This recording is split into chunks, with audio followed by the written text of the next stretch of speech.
Je vais lire. Genèse chapitre 18. Je lis au nom de Jésus.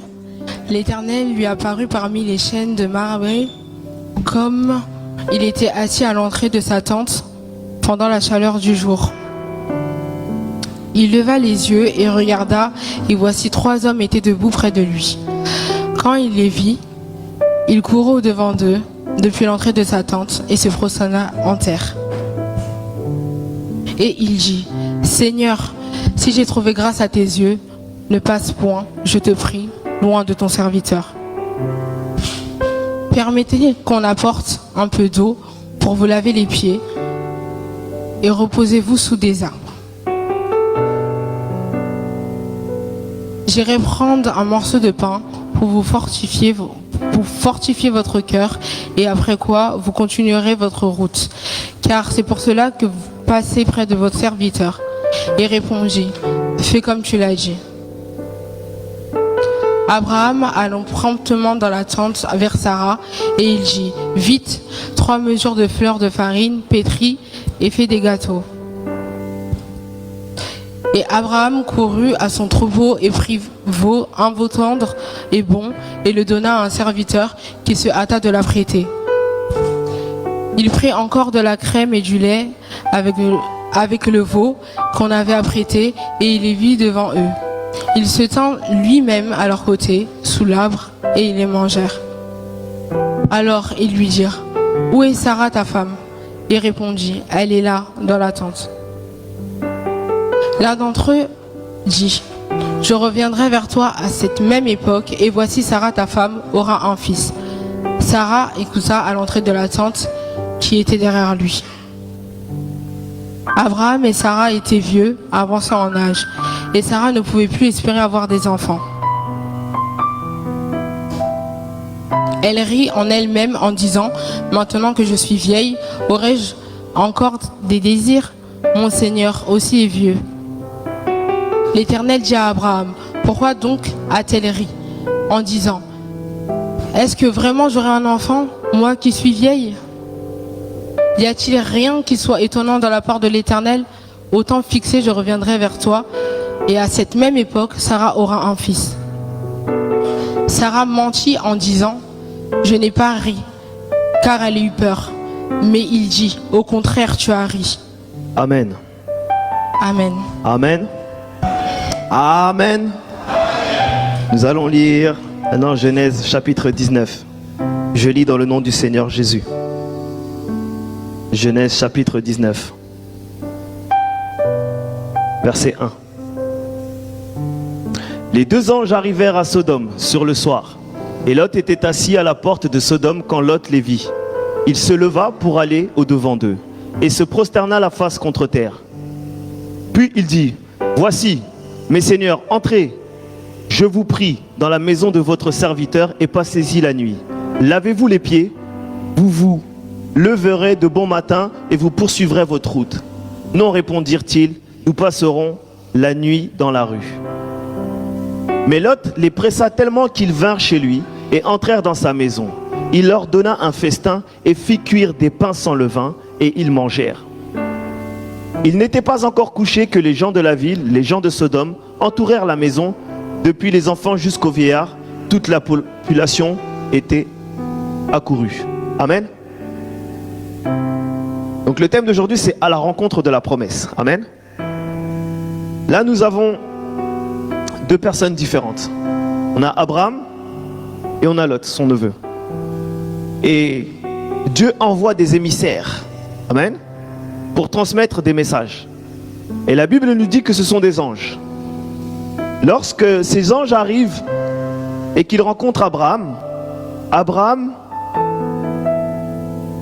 est saisi de discernement et comprend qui vient à lui. Amen.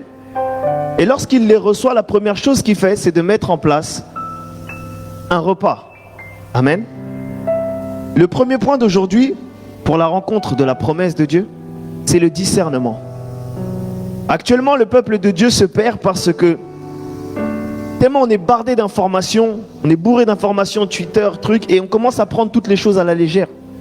Vu qu'on peut rigoler de tout dans ce monde et que Dieu nous le permet, ça ne veut pas dire que tout est vrai. Amen. est tellement bardé d'informations que les gens commencent à rigoler avec les choses de Dieu, les choses importantes, les choses sacrées, et ça commence à devenir une norme. Et parce que c'est devenu une norme maintenant, les gens ne savent plus ce qui est de Dieu de ce qui ne l'est plus. Amen. Dieu veut marquer notre attention en nous faisant comprendre que ceux qui veulent rentrer dans la promesse doivent premièrement discerner. Amen. Discerner le temps, discerner les choses, discerner les circonstances, discerner la voix de Dieu. Si Lot, au même titre qu'Abraham, n'avait pas discerné que ces personnes étaient des anges, tous deux seraient passés au travers de leur destinée. Amen. Mais on nous dit, ça ce n'est que le premier pas, le discernement. Et vous allez me demander, mais pasteur, comment on fait pour discerner? C'est facile de dire ça, mais ça devient compliqué. Amen. Il y a un verset qui dit dans la Bible, Jean chapitre 10 au verset 27, « Mes brebis entendent ma voix, je les connais et elles me suivent. » Amen. C'est-à-dire que celui qui a été enseigné au pied du maître connaît la voix de son maître ainsi que son enseignement. Le fil conducteur que nous avons et que le Saint-Esprit nous emmène depuis les vacances ou un peu plus avant, c'est chercher premièrement le royaume des cieux et la justice de Dieu. Et pour pouvoir chercher ce fameux royaume, il est important de comprendre comment il est constitué, comment il fonctionne, quelles sont les lois, quels sont les droits, quels sont les devoirs. Et la Bible dit que Jésus-Christ est le chemin, la vie et la vérité, nul ne vient au Père sans passer par lui. Amen. Il est écrit aussi que au commencement était la parole était avec Dieu et la parole était Dieu. Jésus-Christ lui-même est sa parole. Et donc pour chercher premièrement le royaume des cieux, la justice de Dieu, tu dois premièrement chercher Jésus. Chercher Jésus, c'est chercher la parole. En cherchant la parole, tu vas chercher quelle est la volonté de Dieu.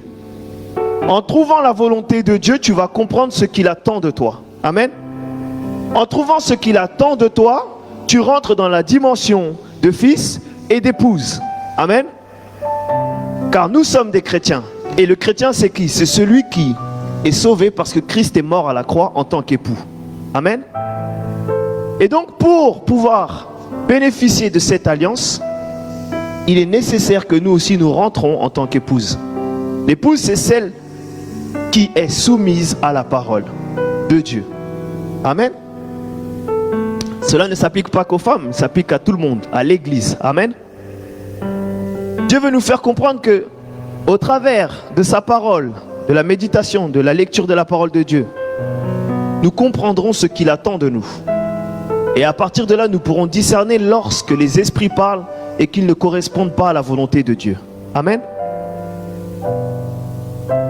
De là aussi, l'esprit nous permet parfois de discerner et de comprendre. Pourquoi? La Bible dit que le plus petit dans le royaume des cieux est plus grand que Jean-Baptiste. Amen. Parce que le premier qui naît dans le royaume des cieux naît avec l'esprit. Amen. Et c'est pourquoi dans l'Ancien Testament, bien souvent Dieu utilise des anges. Car ils sont des esprits qui sont au service. Amen. Pour pouvoir faire la volonté du Père. Car Dieu est esprit et il faut que ceux qui l'adorent en esprit et en... C'est-à-dire que Dieu ne peut pas se manifester dans la chair. C'est pourquoi il utilisait des anges. Amen. Mais aujourd'hui, nous sommes dans la nouvelle alliance qui est parfaite et bien meilleure. La gloire de cette seconde maison qui fait que nous sommes esprits. Donc Dieu utilise des canaux d'esprit qui sont les pasteurs, les prophètes, les frères et sœurs, les servantes, les serviteurs. Et même des personnes sans aucune dénomination, qui ne sont juste que des frères et sœurs, mais qui vivent en esprit et en vérité pour pouvoir dispenser et donner la parole de Dieu. Amen. J'attire votre attention sur la compréhension et le discernement. Pour que ces deux personnes, Lot et Abraham, puissent entrer dans leur destinée, il fallait qu'ils puissent discerner que ce sont des anges, des envoyés de Dieu. Amen. Dieu veut nous faire comprendre que nous devons avoir la capacité de comprendre qui parle. Est-ce Dieu? Est-ce Bélial? Qui parle? Est-ce Dieu? Est-ce Mammon? Est-ce le Saint-Esprit ou est-ce autre chose? Mais pour pouvoir nous fortifier et avoir la compréhension de ces choses, tout ça passe par la connaissance de la parole de Dieu. Amen. Lorsque nous rentrons dans la parole de Dieu, que nous apprenons, et c'est pourquoi la Bible dit dans Josué, médite cette parole jour et nuit, c'est alors que tu réussiras dans tout ce que tu entreprendras. Parce que tu sauras marcher comme Dieu attend, tu sauras comprendre comme Dieu comprend. Et il y a deux aspects qu'il faut distinguer, qui sont la réalité et la vérité. La réalité, ce sont des constats à l'instant T que nous vivons. Et dans ces constats, on peut parler comme des diagnostics, hein. C'est-à-dire, tu arrives, on te dit, ah, mais dans ton compte, tu n'as pas d'argent. Est-ce que ça change la nature de Dieu? Non. Amen. Ou on te dit, telle personne est malade, ou tu es malade. Est-ce que ça change la nature de Dieu? Non. Qui est Dieu? Le Créateur. Qui est Dieu? L'omniscient. Qui est Dieu? L'omnipotent. Lorsque nous avons intégré ces variables et que nous le vivons et que nous y mettons notre foi, lorsque la réalité s'approche de nous, elle est là, elle est tangible, mais elle ne doit pas nous impacter. Parce que nous avons la vérité de ce qu'est Dieu. Amen. Et nous savons que si mon Rédempteur est vivant, il se lèvera le dernier. Alors l'état de mon compte ne détermine pas mon avenir. Amen. Les problèmes de famille ne déterminent pas ce que je serai demain. Ma condition humaine d'aujourd'hui ne détermine pas ce que je serai demain. Ma couleur ne détermine pas ce que je serai demain. Car je suis à l'image de Dieu. Maintenant la question c'est, est-ce que nous savons ces choses? La Bible dit, mon peuple périt car il lui manque la connaissance. La connaissance, c'est ce qui nous permet de nous rapprocher de ce à quoi nous avons été créés. Amen. Le but profond, précis. Beaucoup de gens parfois se disent, ouais, mais moi je ne comprends pas, ma vie elle tourne en rond, c'est bizarre, j'ai l'impression que c'est parce qu'il faut que tu ailles chercher Dieu pour savoir à quoi tu es appelé. Quelle est l'espérance qui s'attache à ton appel? Mais lorsque cela vient, il y a des choses à mettre en place. Et c'est pourquoi la première étape, c'est d'avoir le discernement. Afin de ne pas être ballotté à tout vent de doctrine. C'est pourquoi aujourd'hui on voit que l'Église se divise en congrégations, si je puis dire. Catholiques, des protestants, des évangéliques, des pentecôtistes, et toutes sortes de religions. Sortons du christianisme même. Ok? Mais celui qui a la connaissance de la parole sait qui il est. Amen. Il sait qu'il n'existe que parce que Christ est mort sur la croix. Amen. Donc peu importe les dominations que les noms des hommes veulent prendre en fonction de leur communauté, si je puis dire, ou de leur religion, toi tu sais à qui tu appartiens. Amen. Tu sais sur quoi est fondée ton alliance. Amen. Et à partir de là, tu dois marcher en conformité avec la parole pour pouvoir obtenir ce que Dieu t'a donné. Amen. Ça, c'est le premier point, le discernement. Pour qu'il y ait discernement, il faut qu'il y ait connaissance. Amen. On ne peut pas discerner sans connaître. Amen. Si tu ne sais pas que tu as des clés, il y a une porte devant toi, tu la vois et qu'elle est fermée, tu ne pourras pas l'ouvrir. Parce que tu n'as pas connaissance que tu n'as pas les clés. Amen. Il faut la clé. Et tant que tu oublies que tu as la clé, même si tu peux ouvrir la porte et avancer dans ta vie, et donc passer à l'autre étape, tu ne passeras pas. Parce que tu n'as pas connaissance. Et Dieu veut nous faire comprendre qu'il est indispensable que chacun d'entre nous entrons dans la connaissance de qui il est. Amen. Qui est Dieu et qui nous sommes. Amen. Ce à quoi nous sommes appelés. Ça, c'est le premier point. Le discernement. Abraham et Lot ont discerné. Ils ont reconnu l'ange. Mais ils ne se sont pas arrêtés là. Amen. Ils sont passés à la deuxième étape. La deuxième étape d'aujourd'hui, c'est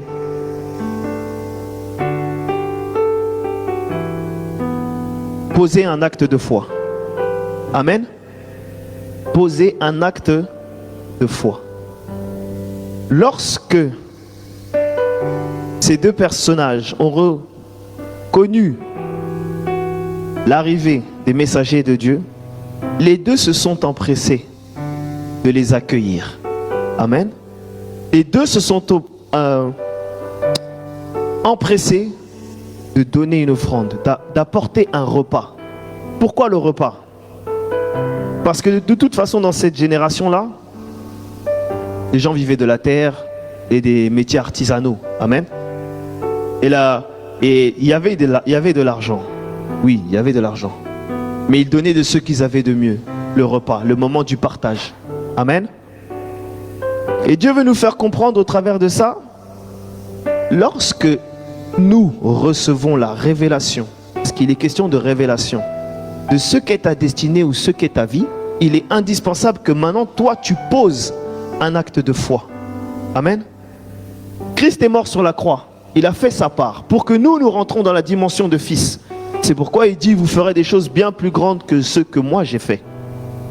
Mais pour ça, maintenant, c'est à nous de déclencher les choses. Amen. Sa part a été faite sur la croix. Maintenant, c'est ta part à toi. Toi, tu dois déclencher les choses pour pouvoir rentrer dans la condition de fils. Sinon, tu ne restes qu'un enfant de Dieu. Comme j'aime bien dire, comme mes enfants qui prient, Seigneur, bénis ce repas au nom de Jésus. Amen. Seigneur, je te remets cette nuit, garde-nous au nom de Jésus. Amen. Il n'est qu'un enfant. Mais Dieu attend que nous rentrons dans notre testament, dans notre héritage. Et c'est pourquoi il dit, cherchez premièrement le royaume des cieux et sa justice, et toutes choses vous seront données. Si nous rentrons dans la dimension dans laquelle Dieu nous attend dans le royaume, toutes les choses annexes vont nous suivre. Et donc, dans la rencontre de la promesse qui est donnée au Fils du royaume, il y a l'acte de foi que nous devons poser. L'acte de foi, c'est l'offrande, le repas de qualité. Amen. Vous verrez que lorsqu'il rencontre l'ange, les deux font un repas pour l'ange. Amen. Et si vous regardez dans l'alliance de la première Pâque, vous verrez que ce qui déclenche la protection d'Israël et la libération, c'est également le repas. Dieu veut nous faire comprendre que lorsque tu veux rentrer dans la dimension du surnaturel, maintenant il est indispensable que toi maintenant tu fasses et tu poses tes actes. Et c'est pourquoi la Bible dit que nous pouvons être agréables à Dieu que par la foi. Ceux qui n'ont pas la foi ne sont pas agréables à Dieu. Et nous avons l'exemple de la Pâque. L'exemple de la Pâque, c'est, comme vous connaissez, c'est quand Israël était en Égypte et que c'est la dernière plaie. Et que pour les libérer, il leur dit que vous prendrez un agneau, que vous le partagerez, vous mettrez le sang sur les linteaux des portes. Et l'ange de la mort passera et tuera tous les premiers-nés. Imaginez tous ceux qui n'ont pas cru, qui sont d'Israël. Amen. Ceux qui se sont dit, oh ouais mais non, couper un agneau, flemme, aussi, Dieu aussi demande trop. Un agneau, on sort de l'esclavage, on n'a pas beaucoup d'argent, là on doit supprimer un agneau. Amen. Pour faire comprendre que les choses de Dieu marchent comme Dieu l'a dit et pas autrement. On a beau avoir des raisonnements logiques qui se tiennent et qui ont du sens. Si Dieu l'a dit, il a dit. Amen. Si Dieu l'a dit, il a dit. Il ne changera pas. Amen. Il reste Dieu souverain, assis sur son trône de gloire. Amen. Entouré des 24 vieillards et des 4 êtres vivants qui prient et qui le glorifient. Amen. Et donc, si nous voulons déclencher et entrer dans le chemin dans lequel Dieu nous appelle, il est indispensable que nous sachions poser les actes de foi. Des fois, ça paraîtra difficile. Parfois, nous nous retrouverons, je dirais même face au mur, comme cette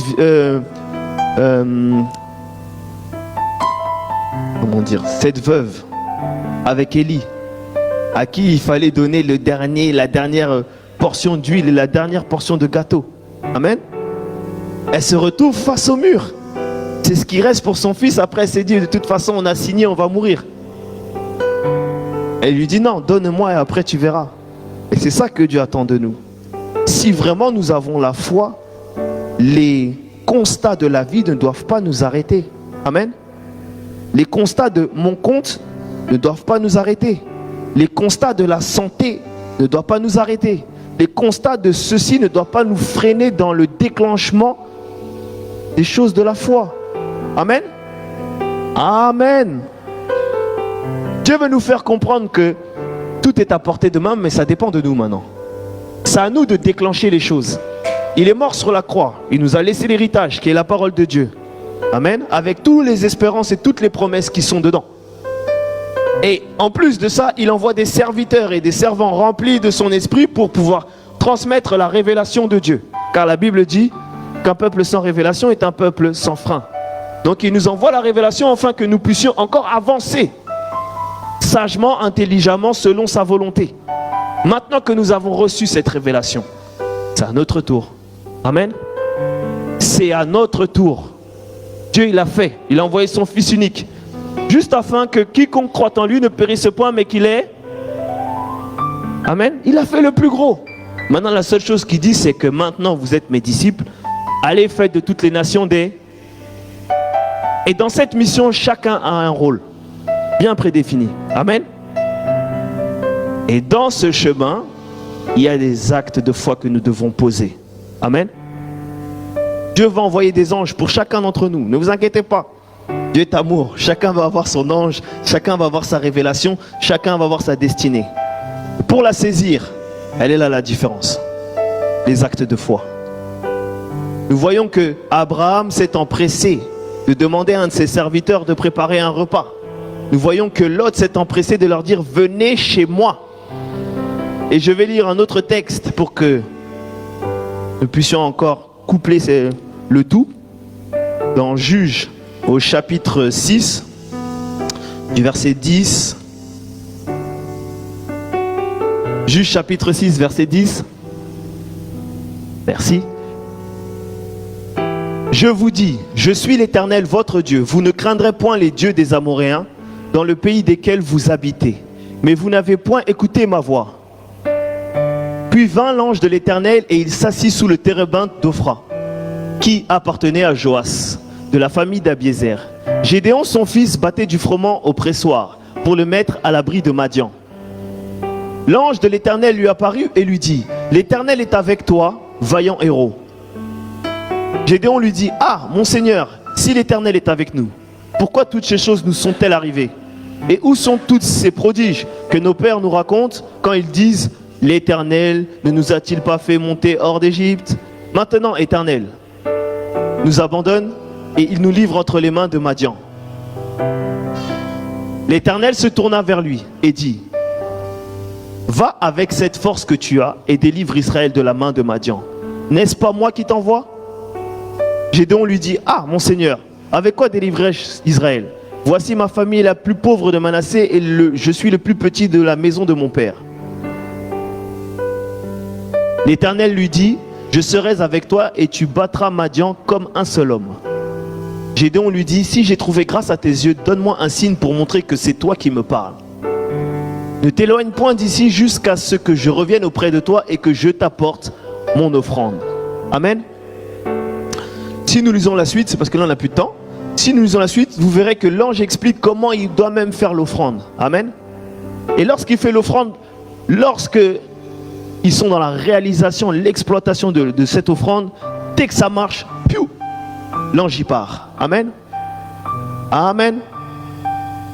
C'est pour nous faire comprendre que ça soit Gédéon, que ça soit Abraham, que ça soit Lot, ont dû poser des actes de foi pour que la bénédiction qu'apportaient ces anges, donc la révélation de la parole concernant leur vie, se manifeste. Amen. Mais aujourd'hui, le problème de l'Église, c'est de savoir comment l'ange, c'est-à-dire le pasteur, que ce soit la sœur, la servante, le canal par lequel Dieu va l'utiliser, va manger cette viande, cette offrande. Amen. Et c'est là que il faut qu'on sorte du milieu d'eux. Amen. Amen. Si on recentre les choses sur Christ et sur Dieu, amen, Dieu qui t'envoie un messager, premièrement, ne peut pas tu être dans la gratitude que Dieu ait pensé à toi pour te montrer le chemin pour arriver à ta destinée. Peu importe qui il utilise. Amen. Ça, c'est la première parenthèse. La seconde, même si Dieu utilise je ne sais qui, la Bible dit aime ton prochain comme toi-même. Donc toi tu trouves normal que tu es prié, tu es rencontré Dieu. Dieu aussi se manifeste, toi, il te transmet de donner un message. Et que c'est un problème de pouvoir donner à cette personne. Je ne dis pas que c'est une obligation, je dis c'est un problème. Amen. De donner à l'envoyé de Dieu. Parce que quand tu donnes, tu ne donnes pas parce qu'il est, tu donnes parce que c'est Dieu qui a donné. Amen. Amen. Et Dieu veut nous faire comprendre que si nous voulons déclencher le surnaturel dans nos vies, maintenant c'est à nous d'agir. Amen. Amen. Amen. C'est à nous d'agir. Dieu, il a fait sa part. Il a envoyé son Fils, il a envoyé sa parole. Il a envoyé même le Saint-Esprit. Afin que les révélations soient parfaites, précises et que chacun puisse comprendre et discerner. Nous voyons même que Gédéon, lui, il a eu du mal. Il a même demandé à Dieu, bon, si c'est toi Dieu, parce que je ne suis pas sûr. Donne-moi un signe pour que je sache si. Et il faut voir comment Gédéon, il a joué pour les signes. Bon, aujourd'hui, je veux que la rosée tombe comme ça. Oh non, demain, je veux que ça soit l'inverse. Et puis après, Amen. Dieu l'a fait. Mais c'était pour nous montrer qu'eux, ils n'avaient pas le Saint-Esprit. Amen. Ils n'avaient pas la capacité pour chacun d'entre eux, la capacité de pouvoir discerner. Mais nous, on a le Saint-Esprit en nous. Amen. Et c'est pourquoi la Bible dit que le plus petit dans le royaume des cieux est plus grand que Jean-Baptiste. Parce que nous avons l'Esprit. Amen. Deuxième point, poser un acte de foi. L'acte de foi, lorsqu'il est posé, nous permet de nous saisir et de déclencher le message que Dieu nous a donné, l'appel que Dieu nous a donné, la destinée ou la chose que Dieu nous donne. Amen. Maintenant vient le troisième point. Amen. Là, déjà, donc on a compris qu'il faut lire, connaître Dieu pour pouvoir discerner ce qu'il est de lui de ce qu'il n'est pas. Lorsqu'on arrive là, je fais un récapitulatif. On discerne et on comprend, ah ça c'est la voix de Dieu. Dieu m'a dit ceci, cela. Ok, qu'est-ce qu'on fait? On fait une offrande. Ok. Dieu déclenche les choses et nous commençons à recevoir ou nous avons reçu ce que Dieu dit. Amen. Et je donne un exemple. Dieu peut dire, bon, à partir de toi, je vois dans ta vie, tu seras comme ci, comme ça. Dieu a dit que tu seras médecin, patati patata. Tu fais ton offrande, les choses arrivent, tu deviens médecin. Ou tu deviens astrophysicien, ce que tu veux, styliste, danseur, tout ce que tu veux. Quand ça arrive et que cela se met en place. Maintenant, Dieu t'a dit, et tu es dedans, mais tu es combattu tout le temps. Amen. Et tu comprends pas, tu dis, mais attends, Dieu, c'est toi qui m'as dit que, maintenant j'ai fait comme tu m'as dit, tous les jours on me combat. Amen. Là vient le troisième point, qui est l'alliance. Amen. Pourquoi l'alliance? Lorsque nous faisons l'offrande, c'est un autel. C'est comme si on ouvrait une porte ou une fenêtre qui permet aux choses de l'esprit de descendre sur terre et de se manifester dans nos vies. Amen. Sauf que, lorsque on fait ces offrandes avec de la nourriture, on est bien d'accord, on est bien conscient que cette nourriture, au bout d'un moment, elle pourrit. Amen. Elle pourrit. C'est-à-dire qu'elle arrive à sa date où ce n'est plus... Et qu'est-ce qui se passe si on faisait des offrandes avec de la nourriture? Pour préserver la chose que Dieu nous a donnée, nous sommes obligés maintenant d'entretenir cet autel. Amen. D'entretenir cet autel. Et si vous voulez comprendre de manière symbolique, voir les choses, regardez comment les Asiatiques font avec leur temple. Ils peuvent mettre des fruits, des choses comme ça. Et dès qu'il voit que ça pourrit, il vient, il change, il met un autre. Maintenant, la question, combien sont ceux qui sont en Christ, qui ont posé un acte de foi et qui entretiennent maintenant cet autel? Amen. Et après, on s'étonne que ça devient compliqué. Tu travailles, pourtant c'est là, Dieu il a dit, tu vas, t'es dedans, mais il y a des bagarres, on dirait on veut te virer, on ne te respecte pas. Parce qu'il y a des moments où l'alliance n'a pas été renouvelée. Amen. Amen. Et donc là, c'est toujours à nous de déclencher. Amen. Amen. Donc c'est à nous de comprendre. Et on n'a pas le temps, mais vous lirez par exemple l'histoire de Anne dans 1 Samuel, vous verrez que chaque année, Elkana, son mari, allait monter à Siloé pour apporter des offrandes. Amen. Donc il entretenait l'alliance qu'il avait avec Dieu. Amen. Amen. C'est-à-dire que maintenant, c'est à nous de comprendre que lorsqu'on nous dit qu'il faut vivre dans l'intimité avec Dieu, ce n'est plus de compter sur le pasteur pour que... Non, toi maintenant, c'est toi et ton Dieu. Amen. Nous, on est là pour vous enseigner, pour vous apporter la vérité, car la Bible dit, c'est par la vérité que vous serez libres. C'est par la vérité que vous aurez la connaissance. Maintenant que vous avez la vérité, que vous avez la connaissance, chacun d'entre nous maintenant doit prendre soin de sa relation avec Dieu. Amen.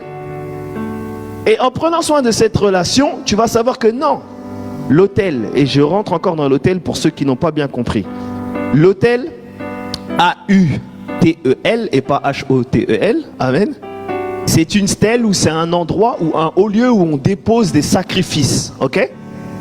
Et en fait, l'autel c'est comme, vous pourrez voir dans l'histoire de Jacob, c'est comme une fenêtre ou une porte qui permet aux anges de monter et de descendre. Dans l'histoire de Jacob, c'est bien expliqué. Amen. Et donc, si il arrive que cette porte ou cette fenêtre se retrouve fermée parce qu'on a oublié de l'entretenir, c'est là que les combats, nous ne sommes plus vainqueurs. Amen. Dieu veut nous faire comprendre que oui, première étape, avoir le discernement d'entendre ce qu'il nous dit et de mettre en pratique en déclenchant par un acte de foi et par une offrande. Oui. Troisième étape, entretenir l'alliance. Amen. Entretenir l'alliance. C'est pourquoi que Dieu dit, à chaque fois que vous vous réunirez, faites ceci en mémoire de moi. La Sainte Seine, c'est une alliance. Et il a bien dit, à chaque fois que vous vous réunirez, faites ceci. Donc, à chaque fois, il faut entretenir et renouveler pour que les bienfaits qu'apporte la Sainte Seine puissent se manifester le plus souvent parmi vous. Amen. Amen. Est-ce que vous comprenez? Donc Dieu, par cet exemple, nous montre que c'est important d'entretenir son alliance. Maintenant, la question est, est-ce que nous entretenons nos alliances avec Dieu? La première alliance qu'il y a dans la parole de Dieu, c'est Dieu il dit, je te donnerai la domination sur la porte de tes ennemis. Il y a plein de promesses. Il y en a plein dans la parole de Dieu. Et maintenant, c'est à nous de poser des actes de foi et de mettre des autels. Vous savez, bien souvent, les gens disent, ah, mais je ne comprends pas, il y a trop d'histoires, trop de problèmes, trop de ceci, trop de cela. Si nous faisons les bonnes choses, le diable continue d'exister et d'être ce qu'il est, mais sans impact dans nos vies. Amen. Et c'est ça la révélation des fils. C'est d'apporter la divinité pleine de Dieu sur terre, afin que nous soyons les témoins de la grandeur et de la gloire de Dieu. Que Dieu vous bénisse.